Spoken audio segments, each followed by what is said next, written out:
De trazer a palavra à noiva do Senhor, amém? Vamos orar e pedir para o Senhor falar conosco. Peço que vocês orem comigo, amém? Senhor, em nome de Jesus, pedimos a Ti, Pai, que o Senhor venha falar conosco nessa noite. Que o Senhor venha trazer a Tua porção, Senhor, o Teu alimento daquilo que nós precisamos.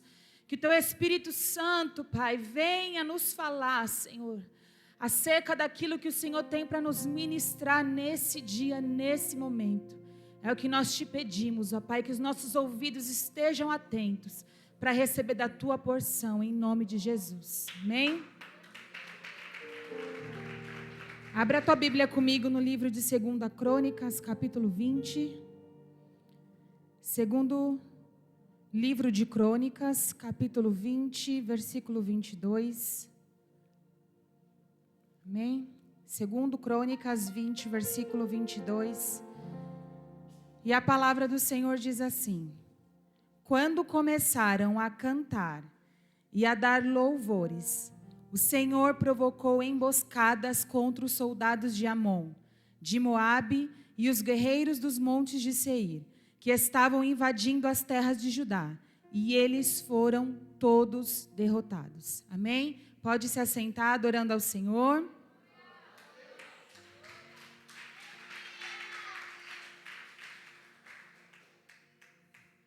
No capítulo anterior, a gente vê um pouco da história do rei Josafá, o rei de Judá. E no capítulo anterior, a gente vê ele passando por algumas situações, onde ele acaba fazendo uma aliança com o rei, uma aliança que desagrada ao Senhor.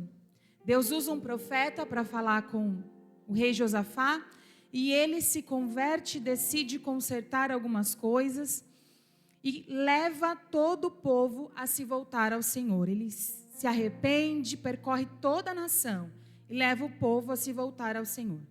Ele também estabelece alguns juízes para julgar as nações, as questões dos cidadãos ali de Judá, as questões religiosas, e ele orienta os juízes que julguem com absoluta fidelidade e integridade de coração. Após essa reparação que Josafá faz no povo de Judá, vem a ele e a todo o povo uma retaliação.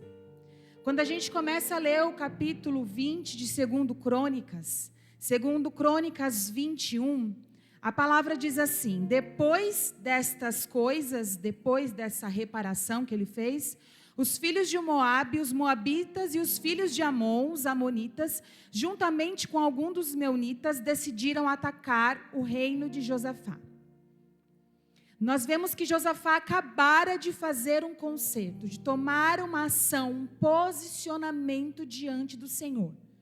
A decisão dos amonitas, dos moabitas e dos meunitas em atacar o reinado de Josafá vem após ele se posicionar.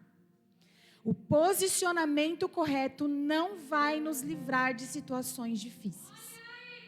O inimigo ele pode vir com um contra-ataque, mas uma posição correta pode garantir a vitória no meio da guerra.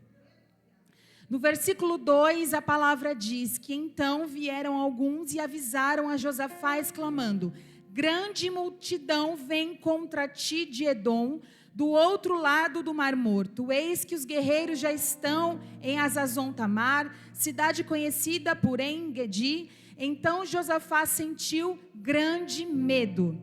Decidiu buscar o socorro do Senhor e convocou jejum nacional em toda a terra de Judá. A palavra diz que Josafá sente medo. O medo de Josafá é completamente natural. Imagina eu e você diante de uma situação, de uma ameaça, onde um grande exército está vindo em nossa direção. Não é algo comum, não é algo banal, não é algo corriqueiro. E naquele tempo, uma situação dessa significava a aniquilação da nação, a morte de todo um povo. O medo, ele é natural do ser humano. Ele foi colocado em nós pelo próprio Criador. Mas há um motivo para Deus ter colocado esse medo em nós. É para nos dar as melhores chances de sobrevivência em situações de perigo. Quando sentimos medo, são ativados hormônios para nos preparar a uma dessas duas reações. Ou nós fugimos, ou nós enfrentamos o que nos dá medo. Como que nós temos lidado com os nossos medos? Nós temos fugido ou nós temos enfrentado as situações que nos apavoram? Josafá, ele enfrentou, mas não foi de qualquer maneira. Quem conhece o Pai que tem, quem é amigo de Jesus, quem caminha com o Espírito Santo, não toma decisões baseado em suas emoções. Josafá, ele decide então buscar o socorro do Senhor. Ele convoca um jejum nacional em toda a terra de Judá. Josafá não entraria na presença do Senhor para buscar o seu socorro de qualquer maneira. Você conhece alguma outra história assim? Esther, quando o povo está sob ameaça de extermínio, também coloca todo o povo em jejum de 3 dias. Em Esther 4,16, a palavra do Senhor diz: vai, ajunta todos os judeus que se acharem na capital, em Suzã, e jejuai por mim, e não comais, nem bebeis por 3 dias, nem de noite, nem de dia. Eu e minhas servas também jejuaremos. Depois irei ter com o rei, ainda que esse seja um gesto considerado rebelde e contra a lei. Se perecer, por isso pereci. Existem alguns direcionamentos que o Senhor nos dá, que nós não entendemos. Podem parecer exagerados, extremos, mas problemas extremos, pedem medidas extremas. Outros direcionamentos que Deus nos dá, às vezes parecem muito simples e que talvez não vão gerar efeito algum. E outros parecem apenas mais do mesmo. Mais um pouco daquilo que a gente já está acostumado a fazer. Mais jejum? Mais oração? Por que se eu já jejuo? Por que se eu já oro? Mas Josafá reuniu todo o povo em jejum. Eles estavam em uma situação onde só o Senhor poderia os livrar. Você tem alguma situação assim na sua vida? Onde só o Senhor pode mudar as circunstâncias que estão te afligindo? Versículo 4 diz, segundo Crônicas 20, diz que todo o povo de Judá se congregou para rogar o auxílio de Yahvé.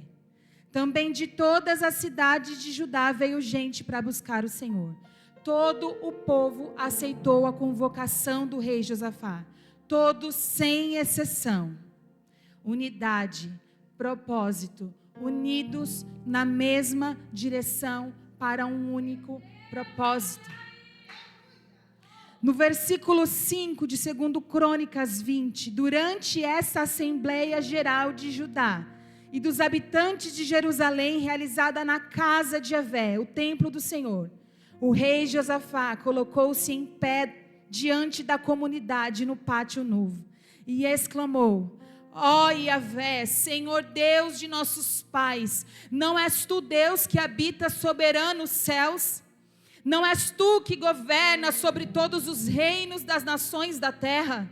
Na tua mão há poder e força, e não há quem te possa resistir. Josafá inicia uma oração diante de todo o povo, em pé diante de toda a nação. Um exemplo. Que exemplo nós estamos dando para as pessoas que estão na nossa casa? Será que nós estamos dando exemplo de oração? E essa oração, ela inicia com adoração. Josafá reconhece o poder, a autoridade e o domínio do Senhor na sua oração. No versículo 7 ele continua: ó Yahvé, não és tu que és nosso Deus, que diante de Israel, teu povo, desalojaste os habitantes pagãos dessa terra? Não adeste a descendência de Abraão, a qual amarás para sempre? Em seguida, Josafá reconhece que os feitos anteriores que o Senhor tinha feito, foi Ele quem fez pelo povo de Israel. Ele reconhece que Deus é pelo seu povo. Ele reconhece que o Senhor é o Deus dele. Gratidão. Uma oração que adora o Senhor. E uma oração de um coração grato. No versículo 8 ele continua: nela se estabeleceram e construíram um santuário para Yahvé o teu nome, proclamando: se algum mal nos sobrevier, espada, juízo, praga ou fome, nós nos colocaremos perante tua presença diante desse templo, porquanto ele leva o teu nome ao Yahvé. A ti, pois, erguemos o nosso clamor e a nossa aflição, e estamos certos de que tu nos ouvirá e nos salvará. Quando o templo do Senhor foi construído por Salomão, após toda a construção do templo, consagra o templo ao Senhor e faz uma oração, pedindo ao Senhor que todas as vezes que o povo sofresse qualquer situação de perigo ou ameaça, e se voltasse para aquele templo, que o Senhor os ouvisse e o atendesse. E naquele momento o Senhor confirma essa aliança com Salomão e com todo o seu povo.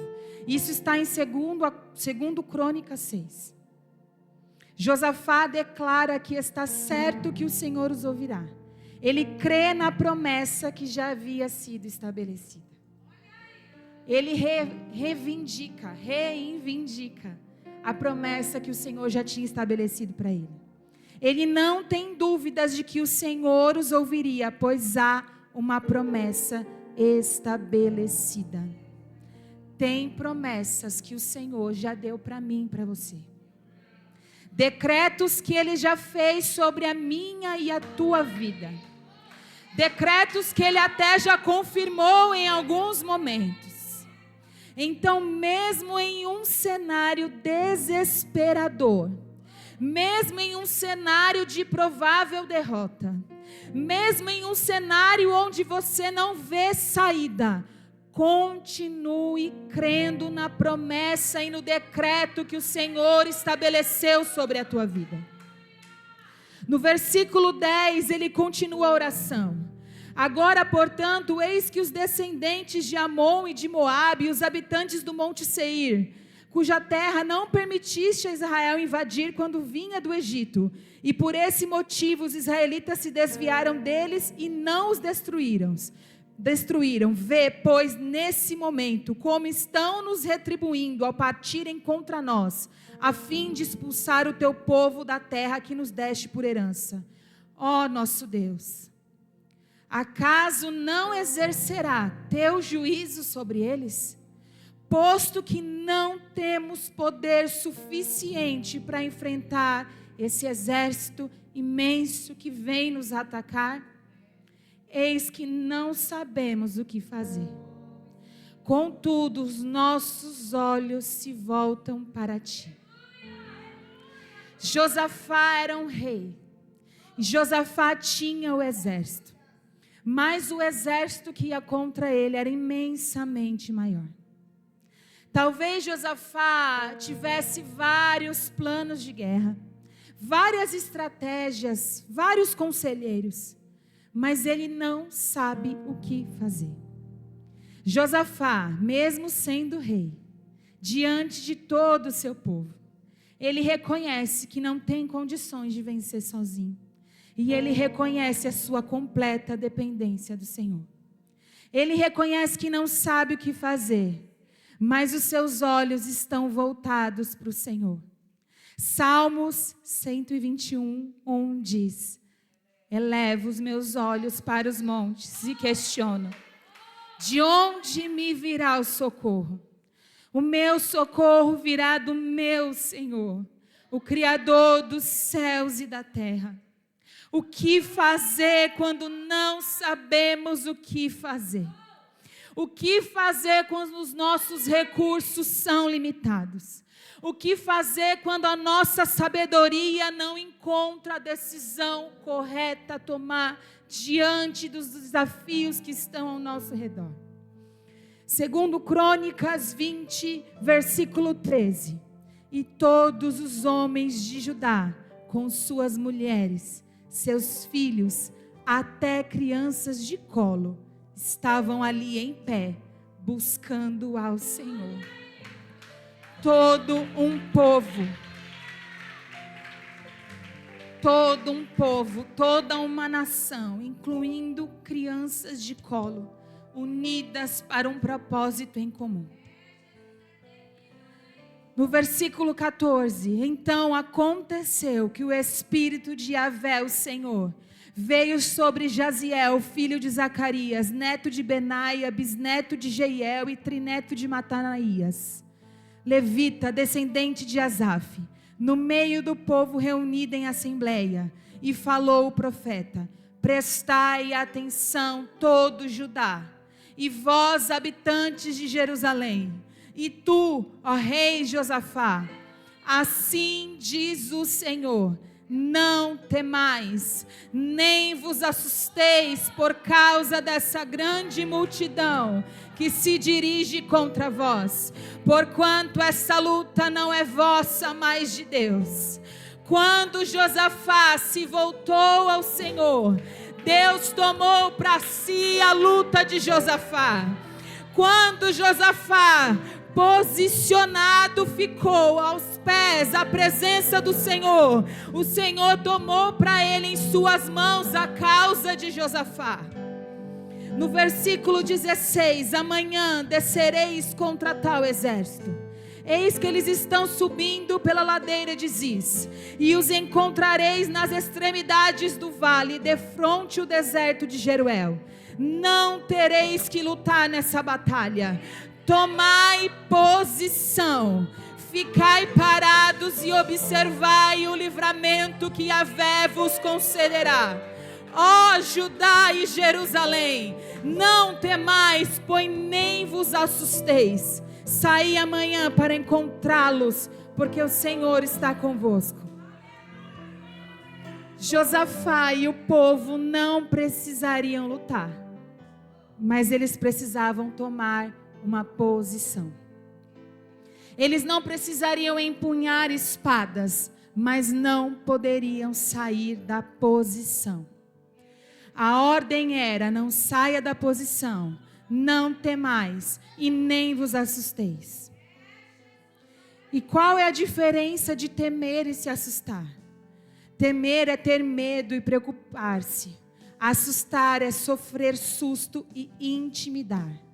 A ordem era: mantenha a posição e não tenha medo nem se assuste. Mantenha a postura da qual eu já te coloquei. Postura de filhos, nação eleita. No versículo 18, então Josafá se ajoelhou com o rosto rente ao chão. E todo Judá e os moradores de Jerusalém, de igual modo, se prostraram perante Yahvé e começaram a louvar e a adorar ao Senhor. Qual foi a resposta de Josafá e do povo após receberem a resposta do Senhor? Eles se prostraram e adoraram. Eles louvaram e adoraram ao Senhor em gratidão. Adoração. Eles somente louvaram e adoraram com o rosto rente ao chão. A palavra já havia sido decretada.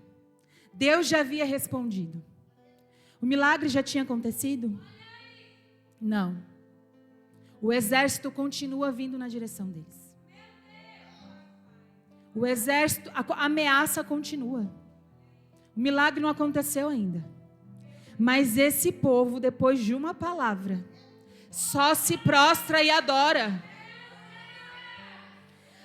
A promessa não tinha acontecido ainda, mas eles já não temiam mais. Mas ainda não aconteceu, eu não vi nada mudar, mas Deus já deu a palavra. Mas o exército ainda está vindo em nossa direção, mas nós já temos uma palavra. Ei, eu e você não precisamos ver o milagre para adorar a Deus. Eu e você não precisamos apalpar o milagre para louvar o Senhor. Confia na palavra que o Senhor já te deu. Adora, festeja, celebra a vitória como se já houvesse acontecido. Se Ele já falou, adore. Se Ele já decretou, então louve. Consagre ao Senhor. Faça festa de celebração, culto de adoração. Engrandeça o nome dEle. Isso é fé. Isso é fé.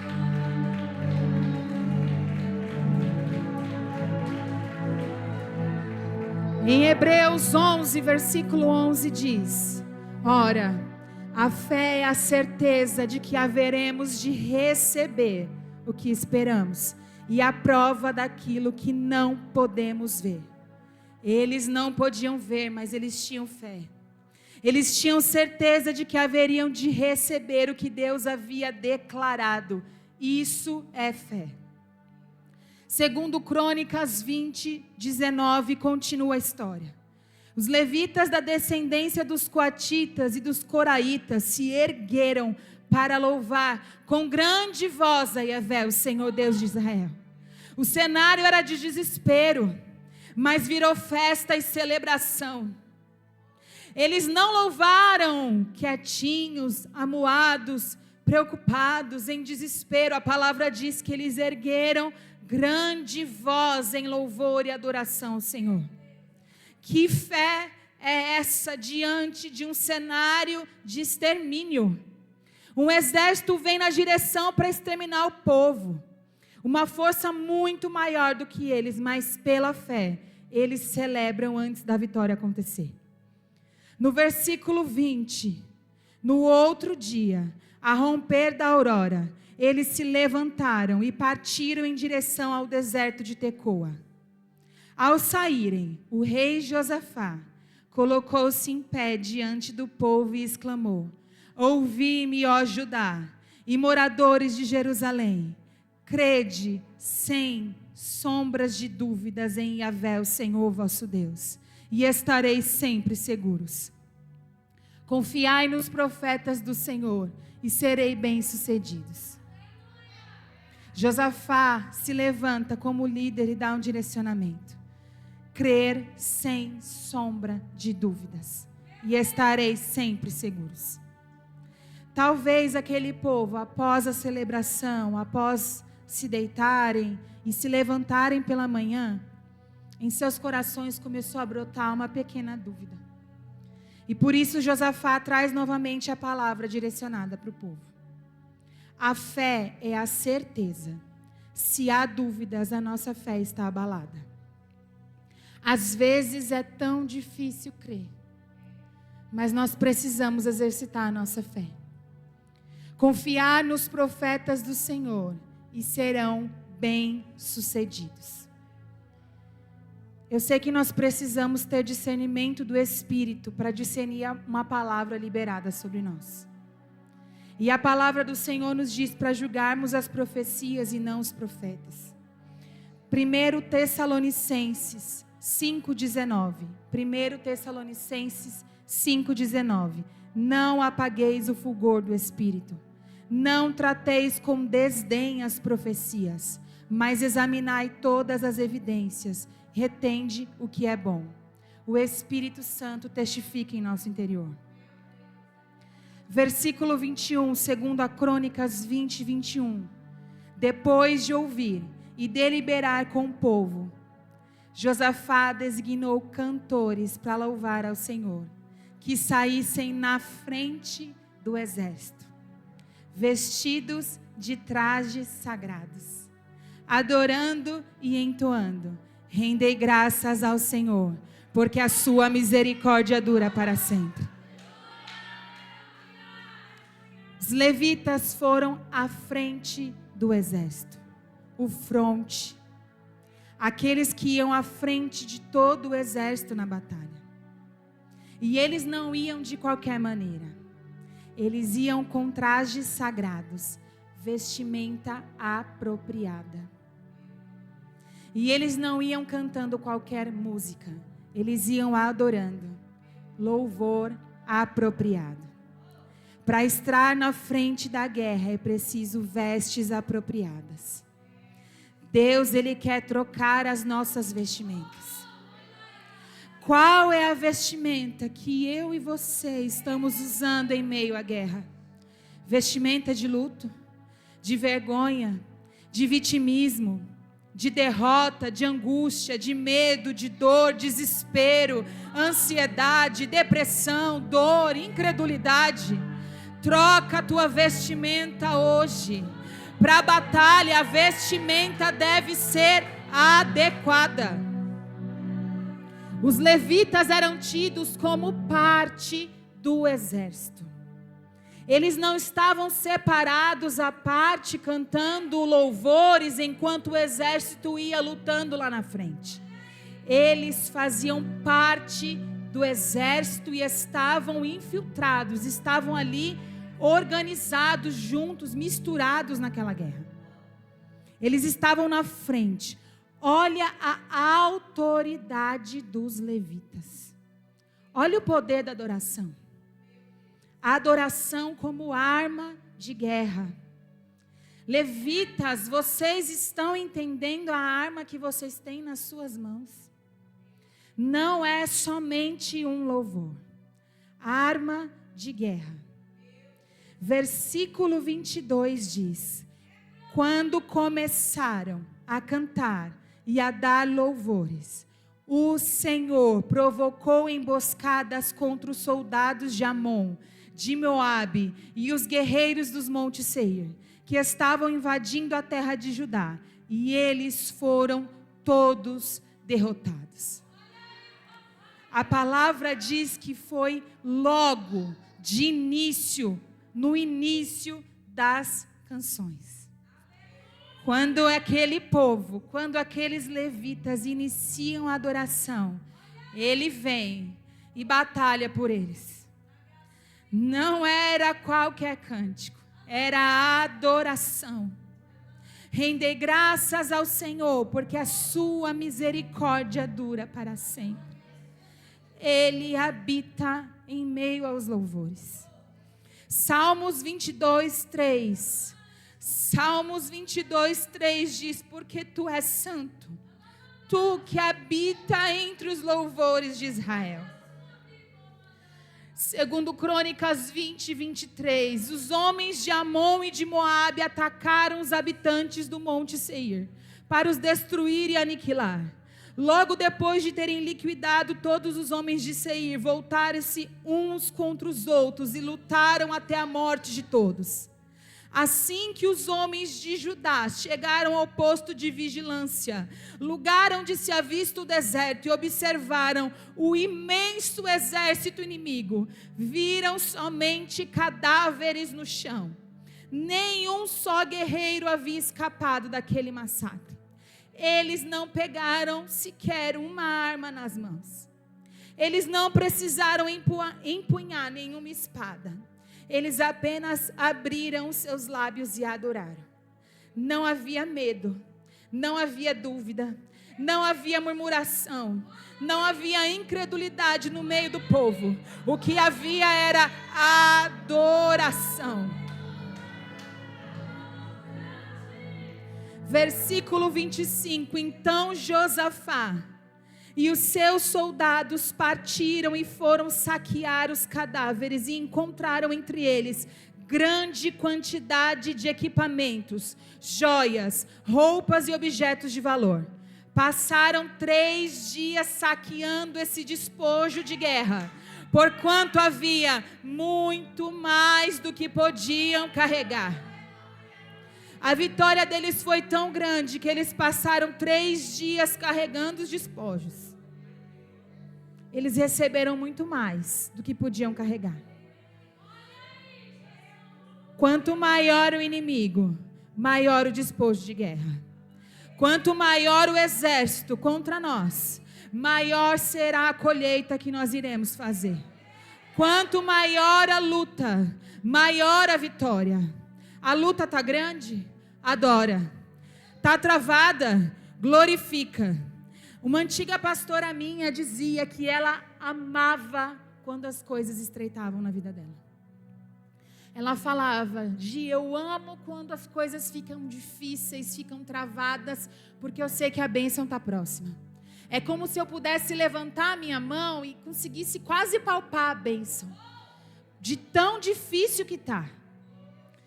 Versículo 26 diz: no 4º dia, após passarem 3 dias colhendo os despojos, no 4º dia eles se reuniram no vale Berahá, bênção, onde louvaram a Yahvé o Senhor. Por essa razão, até nossos dias, esse lugar é chamado de Vale da Bênção, Berahá ou Berraca. Mais tarde, ainda sobre a liderança de Josafá, todos os homens de Judá e de Jerusalém retornaram satisfeitos e exultantes para Jerusalém, porquanto Yahvé o Senhor os abençoara com plenitude de alegria, dando-lhes vitória sobre os seus inimigos. Entraram na cidade de Jerusalém e se dirigiram à casa de Yahvé, ao templo do Senhor, ao som de cânticos, liras, harpas e trombetas. Ao retornarem, mais louvor e mais adoração. Eles adoraram antes, eles adoraram durante e depois da guerra. Assim que receberam a palavra de resposta do Senhor, eles se prostraram com o rosto em terra e adoraram. Eles foram para a batalha louvando, certos da vitória. Eles retornaram trazendo os despojos e adoraram. A adoração reconhece o Senhor como nosso Senhor e o nosso Deus. A adoração reconhece que nós pertencemos a Ele. A adoração reconhece a sua soberania e a sua autoridade. A adoração reconhece que tudo é dele, por ele e para ele. Não diz respeito a nós, mas a ele. Romanos 11:36, porque dele e por ele e para ele são todas as coisas. Glória, pois, a ele eternamente. Versículo 29. O temor de Deus veio sobre todas as nações, quando souberam como Yahvé havia guerreado contra os inimigos de Israel. E o reinado de Josafá transcorreu em tranquilidade, porquanto seu Deus lhe concedeu paz em todas as fronteiras de sua terra. Além da vitória na guerra e dos despojos que eles recolheram em abundância, também receberam proteção. A adoração protege, a adoração blinda, a adoração reveste, a adoração dá vitória e a adoração abençoa. Porque na adoração nós entregamos tudo que nós temos a Ele. Tudo que nós temos e somos. Na adoração nós reconhecemos o seu senhorio. Que arma que nós temos na mão? A adoração. Os levitas eram tidos como parte do exército. Eles eram uma categoria do exército. Eles não eram alguém à parte que fazia ali um fundo musical para que a batalha acontecesse. Eles eram uma arma estratégica do Senhor durante a batalha. Eu sei que as nossas meninas já sabem disso, mas eu gostaria de enfatizar isso nessa noite. O quão importante é o papel de vocês no culto, durante a adoração. O quão importante é a adoração num culto. Vocês têm noção da arma que vocês carregam na mão de vocês? Vocês têm noção que vocês carregam as chaves para trazer o Senhor dos exércitos à batalha? Igreja, você tem noção da arma que você tem na mão no poder da adoração? Na sua casa? O que tem sido tocado no seu lar? Quais músicas têm sido entoadas no teu lar? Quais altares estão sendo levantados na tua casa? Há uma diferença entre cantar cânticos que nos quebrantam, que são orações, que falam como a gente está se sentindo. E eu sei que isso é importante porque muitas das vezes a gente não tem nem palavras para falar com o Senhor. E alguns louvores são como orações no nosso coração entristecido, no nosso coração quebrantado, ferido. E às vezes a gente precisa de uma música para dizer para o Senhor como a gente está se sentindo, porque às vezes nos faltam palavras. E eu não quero aqui anular esse tipo de adoração, esse tipo de louvor, porque nós temos o exemplo de Salmos, onde Davi, onde os salmistas colocavam ali o coração deles de como eles se sentiam. Mas quando nós adoramos ao Senhor, entoando no louvor o quanto Ele é grande, há uma diferença. Quando nós adoramos ao Eterno, a presença vem. Há uma diferença entre louvar cânticos que falem como nós estamos nos sentindo, e uma diferença em quando nós levantamos as nossas mãos e o adoramos. Simplesmente dizemos o quanto Ele é grande. Simplesmente dizendo o quanto Ele é maravilhoso. Simplesmente dizendo o quanto nós dependemos dEle, quanto nós somos gratos por Ele. Simplesmente dizendo que Ele é digno, que digno é o Cordeiro de receber a honra, a glória, a majestade, o louvor e o domínio. Há uma diferença quando eu engrandeço e exalto o nome do Deus Altíssimo. E o louvor naquele dia, durante aquela situação de guerra, era um louvor de adoração. Um louvor que chamava a presença do Senhor em meio àquela guerra. Um louvor que trazia o Senhor dos senhores, o Senhor dos exércitos para a batalha. Era um cântico de adoração. Era um cântico simples, era apenas uma frase. Era um cântico muito simples, não eram palavras tão elaboradas, não eram palavras difíceis de se entoar. Era um cântico muito simples, que só engrandeciam e louvavam o poder, a autoridade, o senhorio do Senhor. A trajetória desse povo nessa história foi: jejuaram, buscaram a Deus, adoraram, creram sem sombra de dúvidas, colocaram o louvor na frente da batalha, venceram sem guerrear, recolheram 3 dias de despojos, muito mais do que podiam carregar, e adoraram mais uma vez agradecendo o Senhor. Josafá, depois da adoração, depois de buscar o Senhor, já não temia mais, mas liderava com autoridade e fé, levando o povo à adoração. Ele habita em meio aos louvores. E ele usa o louvor como estratégia de guerra para cadeias caírem. Davi, ele entoava, ele cantava, ele tocava uma harpa. E demônios eram expulsos. Há um mistério, há um segredo na adoração. Há um segredo nos louvores. O nome dele é engrandecido, os céus se abrem. Há um segredo na adoração. Às vezes nós não saberemos o que fazer diante de tantas lutas. Às vezes o cenário é assim, como nós nos sentimos como esse povo estava. Cenário desesperador, sem estratégia, sem palavra para dizer. Talvez todas as estratégias de guerra que Josafá tinha, talvez ele pegou o seu livro de estratégias, folheou e tentou pensar: e se eu fizesse o plano A, e se eu fizesse o plano B, e se eu fizesse o plano C? Anteriormente esse plano deu certo, será que esse dá também?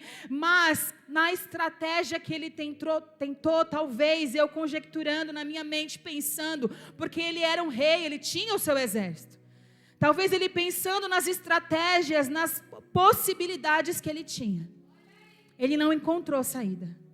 E o desespero abateu a sua alma. Mas ele tinha 2 opções: fugir, se render ou enfrentar. E como a palavra do Senhor disse, ele não enfrentou de qualquer jeito. Ele enfrentou buscando ao Senhor. Ele enfrentou com adoração. Ele enfrentou com fé. E ele enfrentou colocando o louvor na frente da batalha. Você já parou para pensar por que nós iniciamos um culto com adoração? Por que nós iniciamos os nossos cultos louvando e engrandecendo ao Senhor? O louvor nos prepara para aquilo que Deus quer fazer no culto. Mas o louvor também engrandece e exalta, principalmente, engrandece e exalta o nome dEle. Para que a sua presença seja manifesta no meio de nós. No louvor, nós adoramos e engrandecemos e exaltamos e reconhecemos a nossa dependência do nosso Deus. E Ele habita nos meios dos louvores. E uma última coisa que eu quero enfatizar. As vestes. Os levitas, eles estavam com vestes apropriadas para a batalha. Às vezes as situações vão querer nos colocar numa posição que não nos pertence. Frustrados, abatidos, decepcionados, derrotados. Mas o Senhor, Ele tem para nós vestes adequadas para a guerra. Amém? Deus abençoe e eu agradeço a minha oportunidade.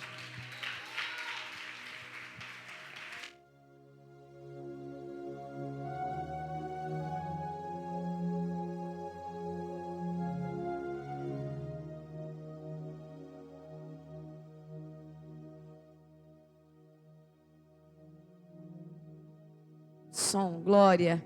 Se coloca em pé no teu lugar, aplaudindo Jesus, dando um brado de glória, de louvor e honra na presença do Pai. Aplaude ao Senhor Jesus, aplaude por esta palavra, por esta palavra. Pastora, mas como assim? Oração como, adoração como arma de guerra. Adorar o antes, durante e depois. Confiaram sem sombra de... E o Senhor está perguntando para mim e para você desde o começo desse culto. Eu e você não tem outra estrada a não percorrer a não ser da confiança. Ou confiamos naquilo que Ele já disse, ou recuamos e nos entregamos e nos rendemos ao inimigo. Mas desde o começo Ele disse: